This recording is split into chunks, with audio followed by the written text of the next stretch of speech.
Great, thank you. All right, so thanks everyone for attending today, and thank you to Alex and Oliver for inviting me to speak on a topic that is very near and dear to my heart: onboarding and development. So as Alex had mentioned, I am Stephanie Stevens. I am with Bristol Myers Squibb. I sit in the U.S. Training and Talent Development Organization, and I lead up strategy and operations for our commercial organization. So we support all of our field-facing teams. All right, so about me. So this is a little snapshot about me. I have some personal and professional information here. If you go to the left, I'll go from the bottom up in terms of my BMS experience. So I started with Bristol Myers Squibb in 2008, and I was a project coordinator in the HR global learning and development space. From there, I accelerated my career into the enterprise learning side, where I got my hands on a lot of the learning technology. So I did a lot of the LMS administration work, content management work across different corporate functions within the organization. And from there, I went over into the commercial space where I still sit. So in 2013, I became the content manager for the US commercial training team, where we did all of the field deployments for curricula across the organization, across the different therapy areas for our field-facing teams. From there, then I went into a worldwide role where I supported many different projects and made sure that all of our content was curated appropriately for worldwide distribution in a centralized model. And then I moved into an operational space where I was in the technology training solutions team. And I got to do a lot of fun projects where I led up all the operations for virtual learning platforms and different tools and technologies that enabled and facilitated the way that we got learning out to our end users. And then the most recent role I've taken, which is the role I'm still at, is leading up strategy and operations for our US training organization. And in all of the roles that I had within commercial, a big chunk of my responsibilities was creating and developing the onboarding and development programming for folks within the respective teams. So I'll share with you some of my learnings and my experience throughout the rest of the program today. But other experience I have, I am a teacher at heart, and I taught for a couple years at the Pennington Montessori School right out of college, and my degree is in education and developmental psychology. You'll see on the right here, I graduated from the College of New Jersey, and I am also involved with the Bristol Myers Squibb Network of Women and Healthcare Business Associations in terms of my other internal and external voluntary opportunities that I had. I am a mother of 3, and I have a husband there. That's in the pictures you'll see. His name's TJ, and I have 3 little ones. They keep me very busy every day. So I have, they're 9, 6, and 2, and I'm also, teaching virtually as well while doing my day job too. So the teaching seems to never escape me, no matter where I go. I also, love the beach, and I am an avid Eagles fan, but the most thing I enjoy most is just, spending my time with my kids, and what they love to do most is, playing different sports and activities that they get involved with. So some were able to execute out on this year, but some not. So looking forward to a new start for next year and hoping that we can get back into a regular cadence of day-to-day, but still don't know when that's going to happen.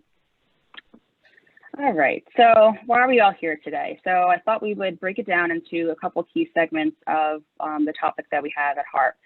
So I thought we would kick off with a little fun icebreaker. I want to make this interactive, so please feel free to pepper in any information you might have to add on to something, or put things in the chat. We'll do a couple quick breakouts too, so you get an opportunity to network within the folks that are here today, and also just have a transfer of knowledge. So I think that's really key and critical to any type of learning. And then we'll move into talking about the why, so the behind the successful of the successes of onboarding and development, types of onboarding, the trends in onboarding and development, so how it's evolving, and then virtual onboarding, and that's something that we've been having to do more and more over these past few months, and it's becoming a new way of looking at how we can maybe have a hybrid approach to onboarding moving forward in the future. And then some questions and answers at the end. All right, so here's our icebreaker. So feel free to talk out loud. You can, take yourself off mute or type in the chat. So when or where do you have your best ideas? So feel free to share. For me, I used to have my best ideas when I was, driving to or from work, and definitely that's not happening anymore for me. So right now it's crazy. I think my best ideas come from, and I don't know why, but I'm a light sleeper, and I think through things in my sleep. So some of my ideas come in the middle of the night in my dreams, or just, while I'm either falling asleep or, waking up. So it's just pretty interesting how that happens. But I see doing the dishes, biking, different things that we can see. Sorry, Oliver, I think you said you can see my notes. I'm not sure how to change that at this moment in time. Let me see if I can hide the presenter view. Is that better? Whoops. Sorry, everyone, technical difficulty. All right, so can you see my screen now? Yeah. You're good. You're good. I messed you up because I took you off before, so I'll take the head for that one. No worries. All right. So, okay. So I see taking a walk, listening to music, driving. Everything that's listed here. Doing meditation. I think these are some great ideas. And the thought up behind this is really just to see, the diversity and thought of how everyone has different perspectives, and everyone thinks of different ideas differently. So thanks for sharing. All right. Moving along. Okay, so successful onboarding and development. So onboarding really, helps keep people on board. And in the beginning, onboarding sets new hires on the right path. And I introduced here just a couple, key concepts in terms of the process and the cycle here is, how critical onboarding is to any new person when they're coming onto, a new company, new team, or starting something new within an organization or wherever they might be sitting to learn something new. So, they confirm and exceed expectations during recruitment. They're introduced with how they contribute to their impact to the organization. It helps new assimilation and navigation of the cultural and organizational policies, or learning about new things and new programs. We have new hires trained on basic logistics for job performance and career path, optimization for engagement within an organization, and then introducing new hire to some key people and facilitating for performance growth. So, there's a lot that's involved here as it relates to, keeping people on board. And that's the ultimate goal, right? You don't want people walking out or giving up on anything. You want to be able to set them up for success. And that's always something that I keep really near and dear to my heart, because, when someone new comes into my organization, I treat them, like I want to be treated. So I keep that into my own, head as I put together programming for different folks as they come on board into the department or the organization. All right. And then something else that I think is critical to just some successful onboarding and building your strategy around that is these 4 C's around compliance, clarification, culture, and connection. And they build on top of each other. That's listed here. So compliance, that's the lowest level, and that's basically, ensuring that you have the basics around the legal and the policy rules and regulations. So you want to make sure that you have everything there so that you're being compliant and you have the integrity of the organization at heart. And then it moves on and builds on top of that into clarification. So referring to ensuring that employees understand the new jobs and all that's related and the expectations. So, you have that then and you have it set up for success there. Then you move into the culture. So, culture, it's a broader category, but it helps, really provide employees with a sense of organizational norms, both informal and formal. And then connection. And that's really key and critical. You want to make sure that someone feels connected in the new role that they're coming into. So it's referring to the interpersonal relationships and information networks that are, that the employee must establish. So it's really just building out that connection. And that's a key part that I think that's really critical to any person that's coming into a new organization or a new team, or meeting folks for the first time, is figuring out, who the people are and who you have to connect with, and building out your matrix so that you know who to contact for whatever it might be, just to move forward. And that's always something that I do in my role. I might not know the answer, but I can point you in the right direction. So that's always a good way to have kind of a stakeholder map for people that can help you out and set you up for success across the board. Okay. So this is moving into an onboarding, maturity, and what the impact of that really is. And you'll see different levels that are listed here. You'll have, your level 1, which is pretty casual, and that's mostly done on an ad hoc basis. There's really no tools or processes, really no investment. It's just, just as people come on board, they kind of figure it out, and there's no real framework for that. Level 2, many organizations sit at this level, but they're developing, or they're currently exploring a way to have a formal onboarding process, and they really intend to get something going. Maybe it's incorporating a technology, or putting more of a performance support portal in place, or a formal guide. There's also really just some current practices that are related to maybe just task management and having some equipment done, so checking boxes off for some things. There might be some measurement of onboarding effectiveness at this level. Maybe it's something that they wish to do, or something that they're looking to explore more. And then it moves into just the level 3, where you have more of a stable onboarding type of framework or strategy. So you might have this aligned to organizational goals. What are the priorities of the organization or the team or the department? You have this integrated with some of the talent management pieces or strategies. And there might be some dedicated onboarding technology that's in use. This is also a way to consistently measure effectiveness if you have some kind of technology, because usually there's a data output from that. There's a lot of attention that's paid to the new hire engagement assimilation. So you might have, your frequent checkpoints in, or, assigning someone, with a buddy or something like that, or just making sure the manager is having the support needed to have this person set up for success. And then you have level 4, which is, your optimal level that you'd like to be at. And this is where you have it really, fully linked into learning and development strategy and with technology. So maybe you're using the LMS or other platforms to ensure this person or these teams are put on, set up for success and pulled on board. Assessments could be used maybe to see where they're at. If they have a level of experience, you don't want to just give them this cookie cutter framework for onboarding and development. You want to make sure that you're getting them up to speed as soon as possible, so they may not need to do some of these different things. There's also maybe high potentials that could be identified. So people that are really strong in the organization, that you can speed faster, and you can usually leverage their strengths right away.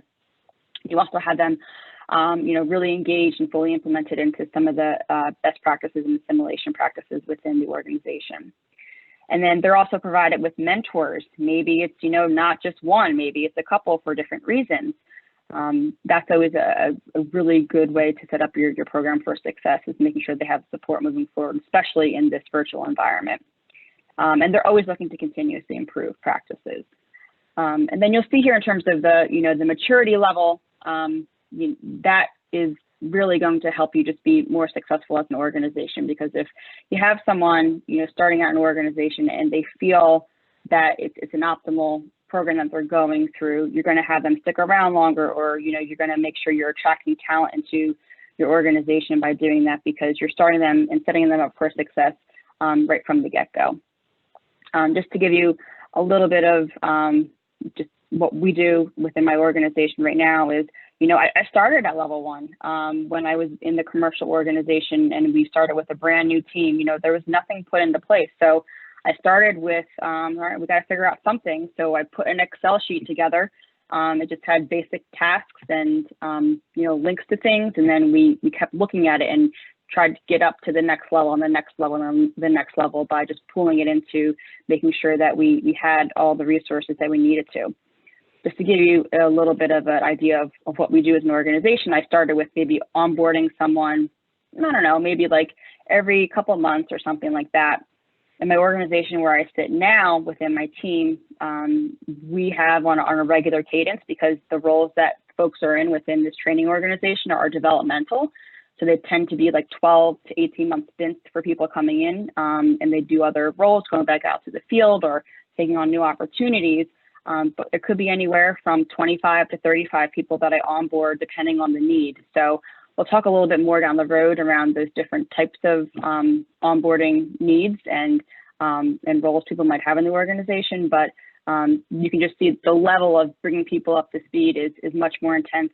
But if you have an optimized program and things are pretty well baked and you have a good strategy in place, it's not that much of a heavy lift, because you have something that people can really resonate with and they feel supported moving forward. Okay. Talk a little bit about successful onboarding and what some of that might look like in terms of the different levels and our ideology around that. So now we go into the different types of onboarding. In our group, we're kind of talking about, this at a high level in terms of, the process-based versus the experience-based. And, you have your process or your passive type of onboarding, and the priority is really centered on just ticking the administrative boxes. So, you have a task list. This is what you have to get done to make sure that you're being compliant and you have integrity with the company, or if there's a certain skill set that you need or training on something that you need to get access to. That's pretty much, what that type of onboarding looks like. Or you have your more experience-based or proactive onboarding, and this is where the focus is really on that journey. So, from the moment they sign that contract until they're fully integrated into the company and they have that true experience. And that's all about, making sure that you have the best interest of that new person in mind. And everyone's coming from somewhere different, right? There could be someone that's brand new to the company that they have no idea what's going on, or there could be someone that's coming into a new department, into a new role, or they're being promoted. So there's many different ways that you can take a look at that experience-based onboarding journey, because they're coming in at different areas.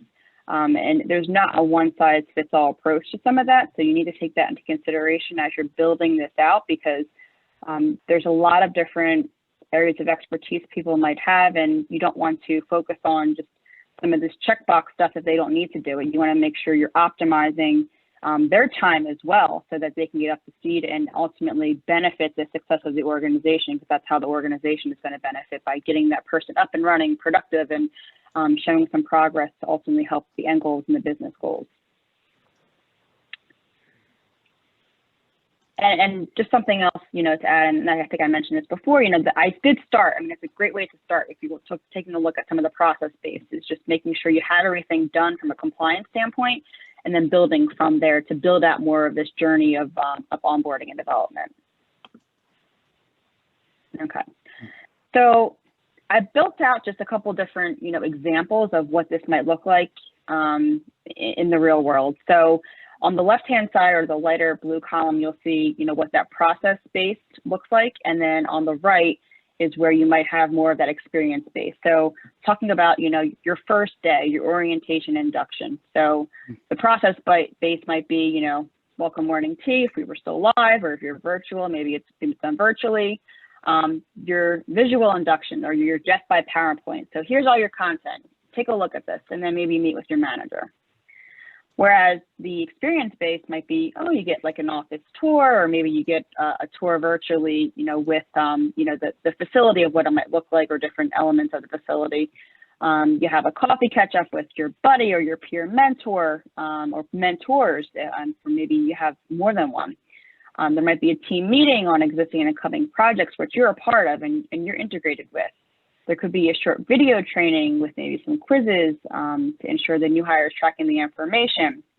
You would have maybe a pulse check to see how they're feeling, how they're doing, at the end of the day.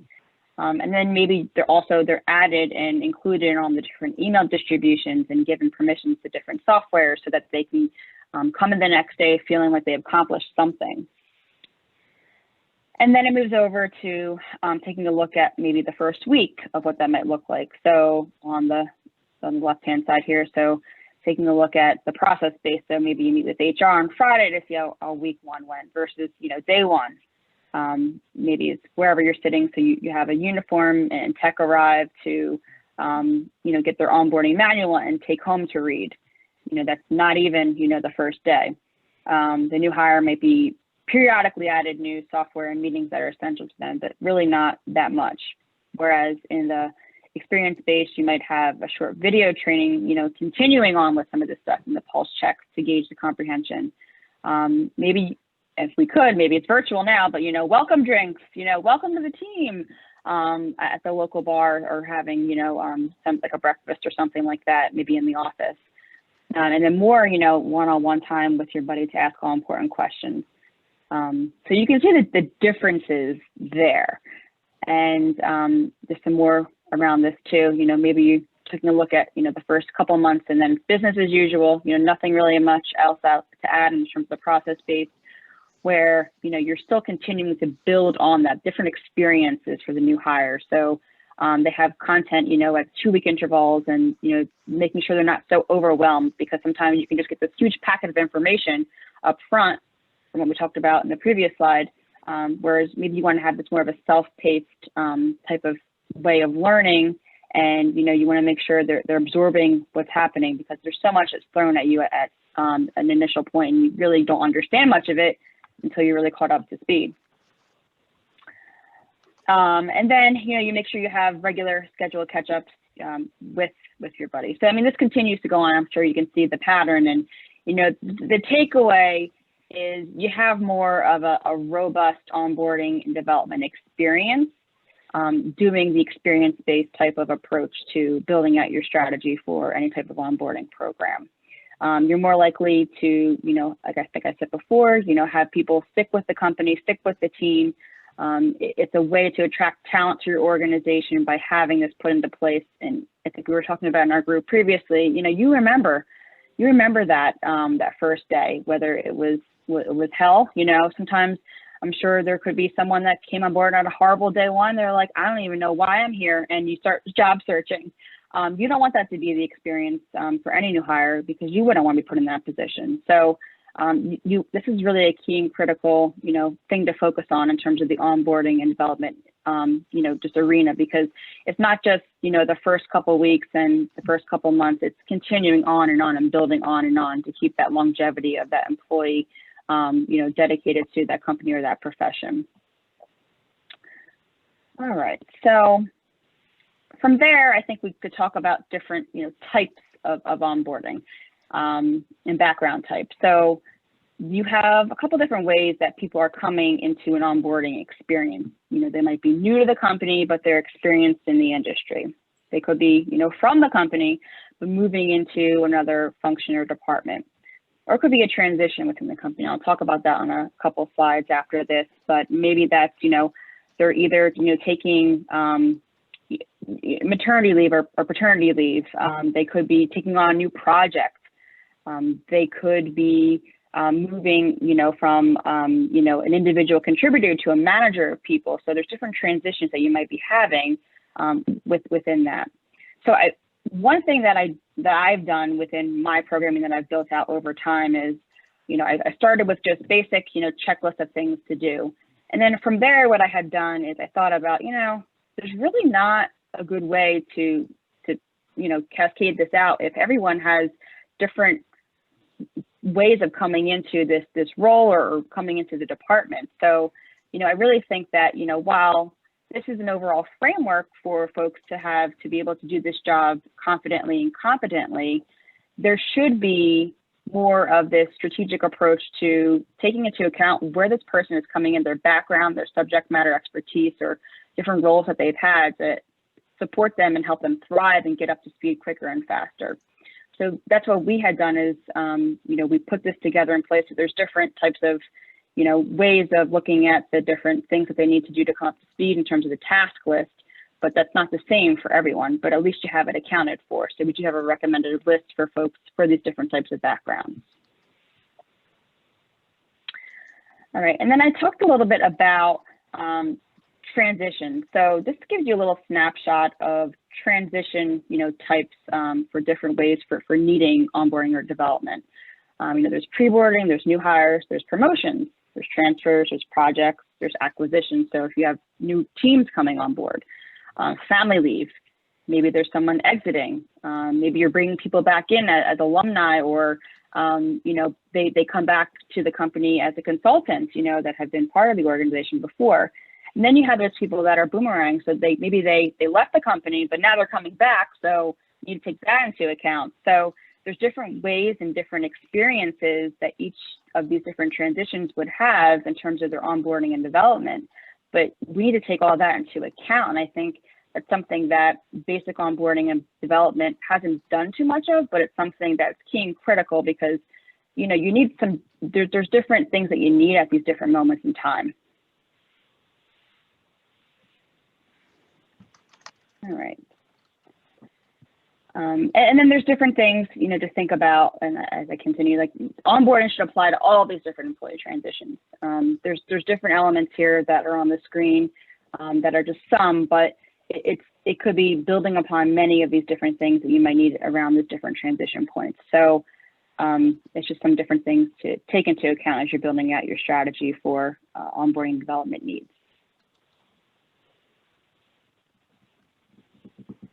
Okay, so moving more now into trends and opportunities.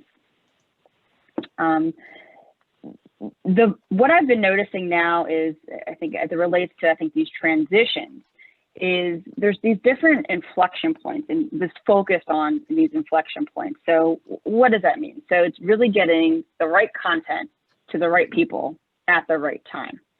So there's different moments of need throughout different, employee journeys that you might have, and you want to make sure you have that available. And a technology could help with that.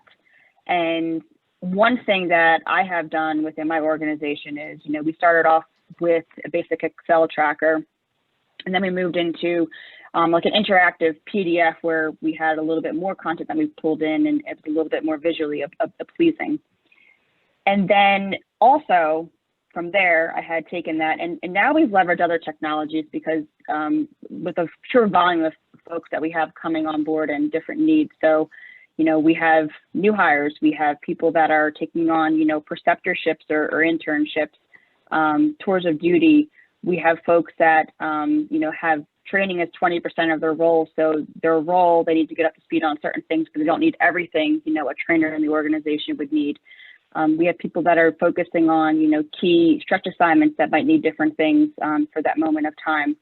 So we needed to make sure that we built out something that was more robust to be able to enable us to do so. So we built a tool within a platform called Inkling, which is like an ebook. So you can sort through, like on a left-hand column, what you need at that moment in time. And it's really simple and easy to add content in there, as well as update it. So it's not just like an interactive PDF that's floating out there that's outdated, but it's a link that they get, and it's an interactive way of just having different things added to the guide or the ebook, and they have that whenever they need it. We also had put together a performance support portal in addition, where this link lives for this guide. So it's like a SharePoint site where they have all this different content that we continually house and update on it. So they feel like they're supported in these different inflection points, and they get what they need when they need it and at that right time. And I think that's really been transformational in what we've put together in my organization, because we've continued to add and build on that, and we continue to use that, to continually, get feedback on and have that improvement across the board.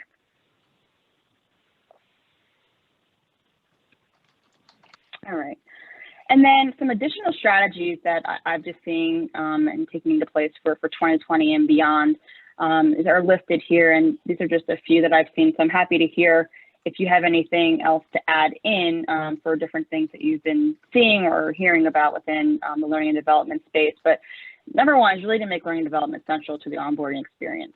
I found in this pandemic that learning and development in my organization has really been seen as a valuable partner for different organizations or different functions across the board, because it became key and critical because people had to pivot on, their comfort zones and what they're comfortable with doing, especially the field, for like the sales folks that we have, and they had to learn new skills. So L&D became a really critical partner with different functions, with different therapy areas in our organization, just to be helping out folks to get up to speed to do what they needed to do at that moment in time.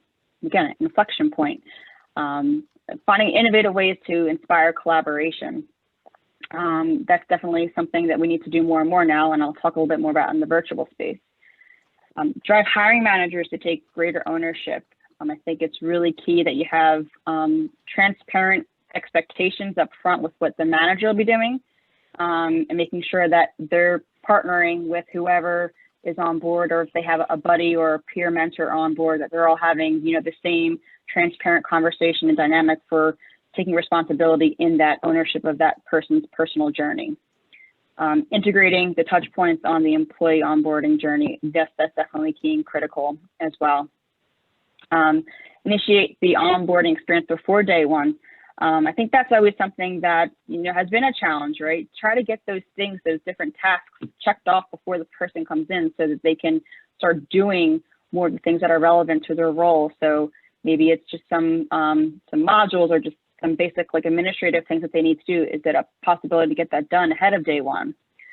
Analyzing the unique needs for varying recruit demographics. So, that's definitely key and critical. We want to ensure that we have variability in the new unique needs that we have across the board for people that we're bringing into the organization, so that we can respect that diversity and inclusion.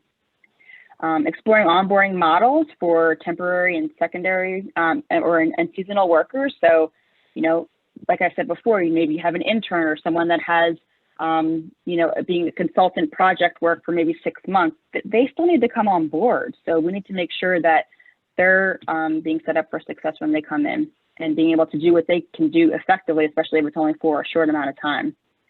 Harmonizing the onboarding experience across multiple locations.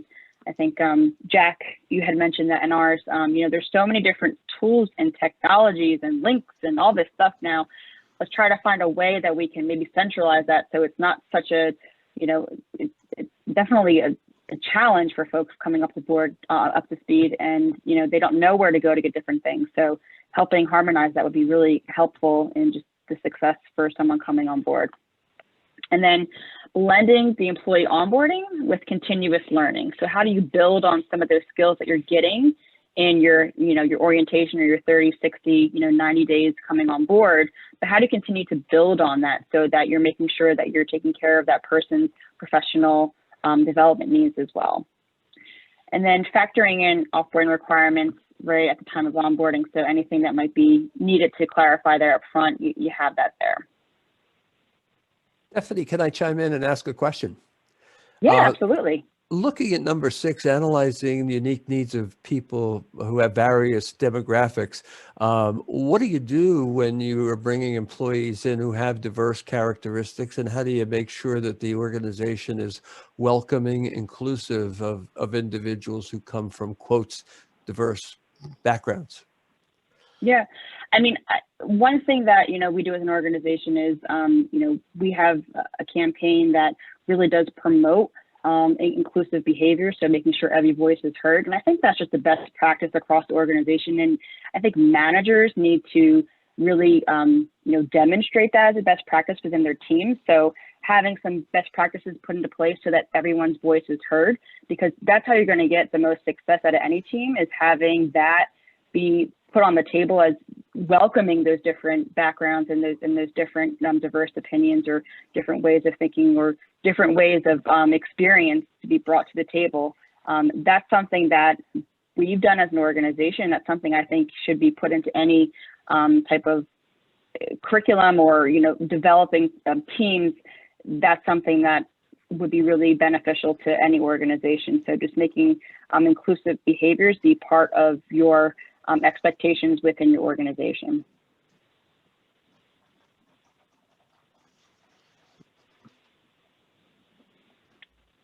All right, any other questions before I move on to the next slide? I know there's a couple in the chat here. So So Peter, you had mentioned, does the type of work influence the onboarding approach, technical or heavily regulated versus sales or research? And yes, and that's something, that's I've gotten together with many learning and development professionals. Obviously, the sales learning space looks very different than the R&D space or the manufacturing space too. Sometimes it's very, you have to go through a lot of different compliance pieces first in that. But I think some of the similar things that you're going to do from an onboarding perspective, I think talking about those 4 C's, like you're checking off the compliance, but then you're building on some of that more and more so that you make sure that the people are ingrained with the culture and then they feel connected at the end of the day. So I think some of those principles can fall into place in any type of approach into onboarding.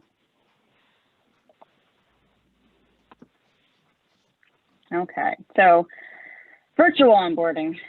This is something that, I've had to learn to pivot, since March and bring new people on board. And we were at a time where we've had a lot of turnover. I think I've had close to 30, new people coming into this department this year, and it all had to be done virtually. And there's additional challenges that arise with that. I think there's more you have to think about in terms of your onboarding program and bringing people up to speed, because it's not a traditional way of, people, being able to walk around or being able to meet people on their own. You have to put a little more thought into that and set them up for success ahead of time. So some of that pre-boarding, I think, needs to take place, but also your planning ahead of time needs to also be compensated for as well.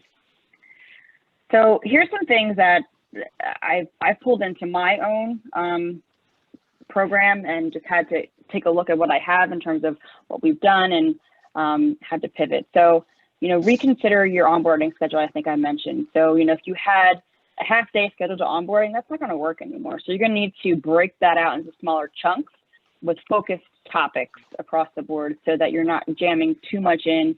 And also, if you're onboarding multiple people at the same time, I think it's also welcome to incorporate as many people as you can, because that's another opportunity for you to have people communicate and build networks within the team at that same time. Embrace the idea that you can't possibly over communicate. And that's something that when we have this initial meeting, I always say, reach out to me for whatever you need. Any questions you have, send an email, feel free to reach out and just get clarification around things, because it's a lot harder, doing that, especially in this environment that we're living in where, you have to schedule a meeting to ask a simple question sometimes. So, figuring out different ways that you can enable some of your communication tactics and really make that elevate, because you want to be able to have that person be able to communicate whenever, and you want to also over communicate yourself and show that best practice. Just to make sure that they're getting whatever they're needing. Get technology into the hands of new employees as soon as possible. We've had, some issues where, we weren't distributing laptops, so we had to use an Amazon workspace and making sure that they can get their email. So whatever you can do to facilitate that faster will help that employee get up to speed, because if they can't get into those different systems, they're not going to be able to do much.